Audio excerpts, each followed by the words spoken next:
Welcome to Lock and Load Podcast. My name is Josh, and we talk to you about Connecticut 2A issues. Welcome to a Monday morning podcast.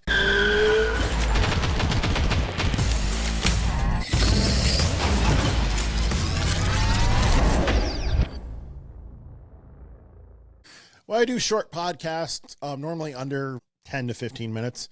And today we're going to be talking about suppressors in Connecticut.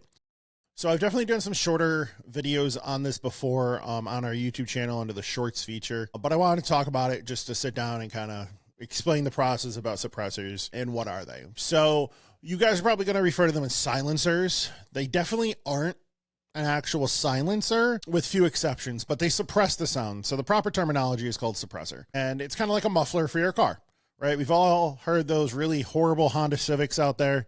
And then we've heard of like a new Honda Civic with a normal muffler on it. That's how it should sound, right? So how do you buy a suppressor in Connecticut and what can they go on are the two questions. We're going to start with the latter. So what can they go on? Well, pretty much anything. They're not specifically banned on a type of firearm, but they make it much more difficult to put it on certain firearms like handguns. So in Connecticut, handguns cannot have a threaded barrel. That would make it an assault weapon. And I know you guys are like, what, an assault weapon? That makes no sense. That's how it's written. I don't agree with the laws. I just know how to interpret them or understand them, I guess is probably the better word. So suppressors typically thread on, they screw on, but you can't do that with handguns because that would be illegal. So what do? Well, with 22s, and I've done a video on this before, there's a Gemtep quad lug adapter. So you thread it on like you normally would, and then we bring it over to a gunsmith and we do a TIG weld or a pin and weld on it. So now the threads are permanently welded to this quick detach quad lug adapter.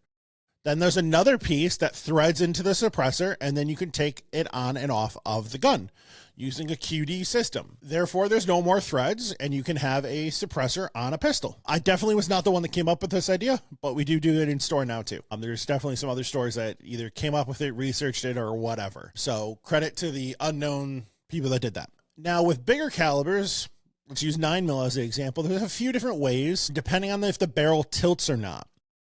Now, we're currently in R&Ding some ideas right now. There's a few different systems on there. There's a tri-lug adapter that we can use that we have used on some builds before. And then there's also a thing called a cam lock system by Griffin Armament. Now, we're working on that one. We're going to see if that works the way we think it will. That gives you the ability to use a recoil booster properly, so then you don't have any misfeeds. We're working on that. We'll let you guys know once we get that working properly and on what guns. But buying a suppressor, how do we buy a suppressor in Connecticut? Can we buy a suppressor in Connecticut? Of course we can. Maybe not of course, but we definitely can. So Massachusetts and New York, suppressors are illegal. You can't buy them, you can't own them, which is just kind of mind-boggling because all they do is just quiet down the firearm. From being super fast and loud rounds. They're still fast, they're just a little bit quieter depending on the ballistics of the round. So you come in, we have a whole case full with them, different calibers, obviously.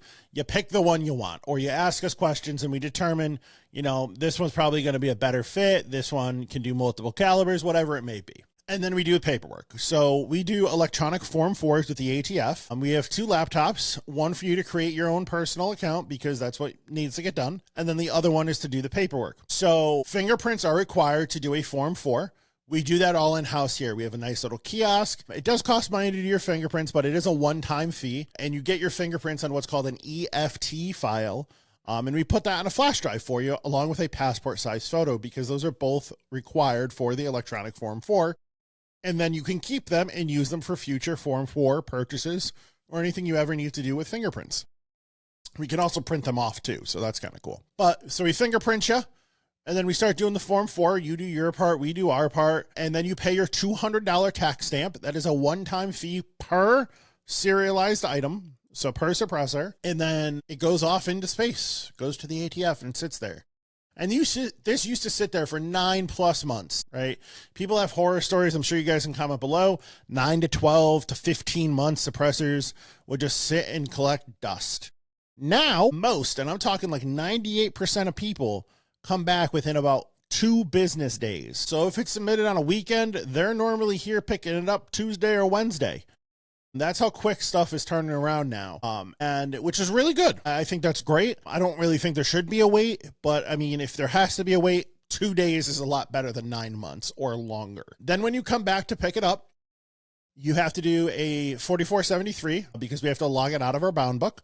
We do a DPS 67 and we do a DPS 3 form, which is kind of that registration form. And then you probably have already received an electronic copy of the form 4.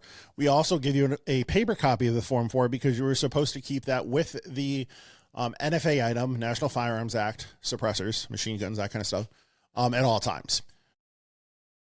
So it's a pretty easy process. It just costs money, right? So the serialized item, suppressor, 22 suppressor, your average price for those is probably about $500 plus your normal sales tax plus a $200 tax stamp. And then fingerprint fee is $50 one time. Then you get them on a flash drive. The reason we charge for fingerprint fees is because the hardware was very expensive and the software actually charges us per use to create that file. It is how it is, and that's what we end up doing. But then you don't ever have to pay it again because you have it on a flash drive, so you don't have to, redo your fingerprints, which is nice. And then additional on that, if you ever do like a multi-state class with like Utah or Florida, we can add those onto that as well. Or sorry, not add that on. We can print those off for you with a normal printer using that file, so you have your fingerprints already done, which is kind of cool. So if you guys have questions about suppressors, A, always stop in the store and ask. B, comment below, send us a message. Other than that, I hope you guys have a great day. My name's Josh, and we will see you next time. Bye-bye.